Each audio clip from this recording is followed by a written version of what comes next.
Before giving an account of Freemasonry of Rizal, it is worthwhile to understand what Freemason means.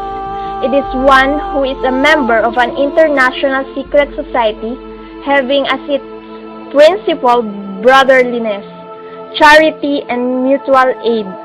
Freemasonry includes the principles, rituals of Freemasons. It is a natural sympathy and understanding among persons with similar experience. Disgusted with the rule of the friars in the Philippine affairs, the Filipino propagandists in Spain affiliated with Masonic lodges in Spain. Lopez Haynal thought of bringing together the entire Filipino Masonic Lodge by putting lodge revolution in Barcelona exclusively by and for the Filipinos. Were malversed the cause of the passing away of the society. At this juncture, Rizal stepped into the picture and proposed the founding of another civic society, the Liga Filipina. A year later, Lodge Solidaridad was founded in Madrid. This lodge took in all the members of the revolution when it was dissolved. These lodges became the focus of propaganda activities in Spain and were responsible for the maintenance of unity in the ranks. Filipino Masons established lodges in the Philippines. The Lodge Nilat was established on the 6th day of the month of January, year 1891, and was recognized by the Grand Oriental Español, the Spanish Mother Lodge. The Mason in the Philippines were careful and not to antagonize with Spanish authorities. La Liga Filipina, almost at the same time with the introduction of Masonry in the Philippines, a civic society La Propaganda was established whose members were middle class. Rizal prepared its constitution in Hong Kong. The Liga was founded and inaugurated on the 3rd day of the month of July, year 1892 in Tondo. The aims of the Liga were to unite the whole archipelago into one compact, vigorous, and homogeneous body, mutual protection in every want and necessity, defense against all violence and injustice, encouragement of instruction, agriculture, and commerce, study and applications of reforms. Because of the Liga, Rizal was deported to Dapitan. The Liga did not last long. It faded away. Over the last several decades, people were continuously arguing about Rizal's stand as a Freemason and as a Catholic. He was believed to be a Master Mason because he fell on a beast of treason by the Protestants. The virus of sectarianism injected by Protestantism, which he came in contact in Germany, for his separatist ideas learned from the Freemasons and for his involvement in the propaganda movement. Jose Rizal's involvement started early 1890. He is said to have been influenced to join Masonry by Miguel Moraita, a history professor at the Universidad de Madrid.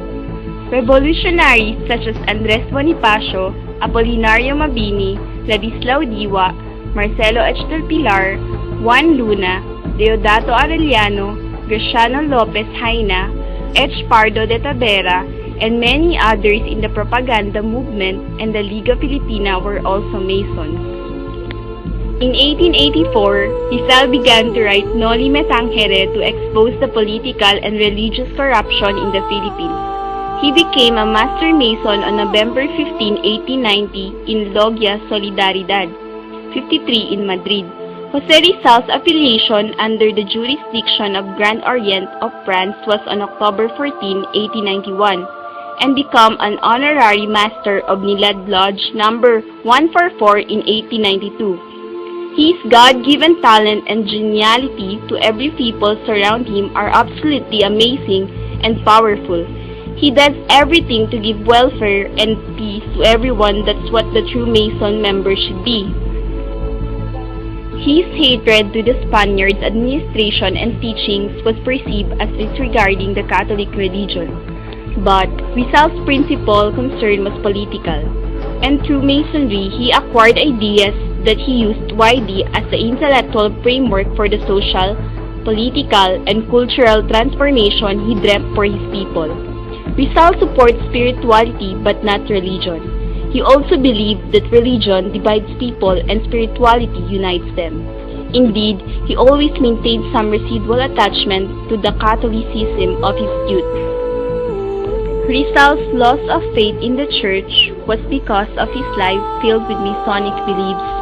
These philosophies taught him to freely search for knowledge and share it to the world that was still seeking for the reality without being hoodwinked to the truth by the religion. He was in the world of science, which he believed can offer a lot of explanations to these so-called miracles propagated by the priors. The retraction issue came about and was led by Father Vicente Balaguer, a Jesuit who was not even a teacher of Rizal in Ateneo, nor, more importantly, according to the report of the local publication in Bagumbayan, then had a glimpse of the room where Rizal was held, or was he even present on that religious debate the day before Rizal was executed.